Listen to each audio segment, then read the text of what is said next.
Kindle Oasis or Paperwhite. I wanted to create this review to save you a lot of time. If you don't want to watch the video, I'll tell you right away.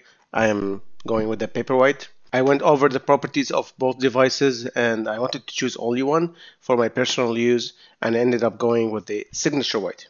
Now, my name is Mohammed and in this channel I'll be doing tech reviews, looking over gadgets, looking over news that are interesting for my sake and for yours. That said, I'm still learning a lot of things. I'm learning video editing. I'm learning how to work out the lighting and everything. So please be patient with me. So first, actually the one that I have here is the Kindle Paperwhite Signature Edition. So if we go to the website, let's go back here. Can you still see me? Yep. All right. So if you go to the website, you can see here that the Signature Edition has the auto adjusting light and the wireless charging. So I wanted to basically review these two. I wasn't interested in normal Kindle or the normal Paperwhite because I also wanted the 32 gig, and I'll tell you now which one is really more important. So a lot of videos out there. If you, the chances are, if you're looking at Kindle devices, this is not the first video that you're watching. So I hope I can bring more added value by doing my own comparison. So first of all, the LEDs, 17 LEDs versus 25 LEDs. I compared both devices in normal daylight, and I didn't see a lot of difference. So I would say like that's not a big deal, and it's not really the end of the world. The 6.8 inch glare-free versus the 7-inch glare-free on the Oasis. Also, the 0.2 didn't make a lot of difference. Again, I tried both of them, especially lying down. So my main reason for getting the Kindle Paperwhite, because I do have one of the OGs here, one of the old Kindles. I wanted something with back light so that I can read at night just before going to bed, instead of like relying on Call of Duty and then going to bed right away, which causes a whole kind of issues. So yeah, the backlight was very important for me, and I decided to go with the Signature because I wanted to see 32 gigabytes. I wanted to have more space. Now, my suggestion here is if you're gonna have a bunch of audiobooks, huge books with like a lot of illustrations, go with the 32 gigabyte. Otherwise, this should be more than enough. The 8 gigabyte, if you're only getting Kindle books, text only, and even with some illustrations, you're gonna have ample space. So maybe it's not worth it to go for the Signature Edition in this case, unless you want to go for something like wireless charging, if it's very important for you, or the auto adjusting light, which I disabled. It's cool, but I disabled because I want to be in control of the lighting that I have. Now, what's the other thing that we can compare? So all right, it's not here in the comparison anymore. I can go back to the full screen.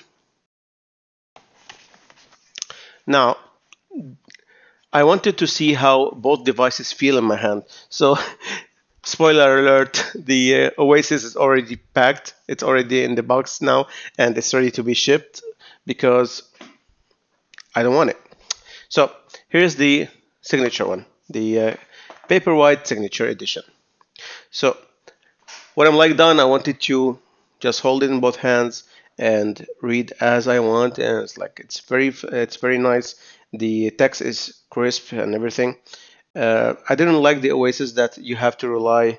Maybe I should take it out of the box actually. Okay, so I took the Oasis out of the box so that you can see it. I didn't like it. Looks nice and it looks light and it's pretty comfortable, but I just didn't like the feel of having it over my head, especially lying down. I prefer the Signature Edition, the almost broken one, the Paperwhite Edition, because I can hold it in both hands and it feels more natural rather than this one, which you always feel the weight pushing it towards one side of the screen. I know it's supposed to be ergonomic, but I guess it's not for everyone. Now, the deciding factor, I know I went over all the like possibilities here and differences, But the deciding factor for me, which is really small and maybe not a lot of people care about, is the charging port. So for the Oasis, they're still using the USB, the old USB connectivity, meaning Paperwhite is USB-C. I don't know about you, but I decided for any new tech that I'm getting here in the office, which is a lot and it's driving my wife crazy, uh, I decided that I want them to be USB-C. I just want everything to be the same. When I'm traveling, I want things to be like coordinated. I don't want to carry extra cables for nothing and just worry about them. USB-C, find it everywhere, and that's all. So at the end of the day, yes, I went with the Kindle Paperwhite. If you want to go with Audible stuff, putting on it along with the Kindle books, then go for the 32 gigabytes. Otherwise, the 8 gig is more than enough. And yeah, the Kindle Oasis, in my opinion, it's not really worth it. Now, when I'm looking at the Amazon website and I see a lot of reviews, like almost double the reviews of the Kindle Oasis versus the Signature Edition. So that's another thing I'm learning right now. I need to put some markers around my mouse pointer because I don't think you can see much.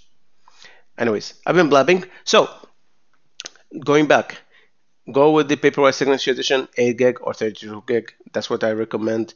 I hope this has been informative for you. And I'm gonna put the links for both devices down here in the video somewhere once I figure it out. If you buy it using that link, it just means that you're gonna be supporting this channel so that I can make more videos. If not, it's not the end of the world. I hope this has been informative, and I'm wishing you a great day. This was awkward. Should I stop this YouTube thing? I don't know. I'm just trying. No, let's continue. Okay, I gotta get back this up. I should add an intro video. Yeah. I'll calm down. I'll figure it out. All right. Cheers.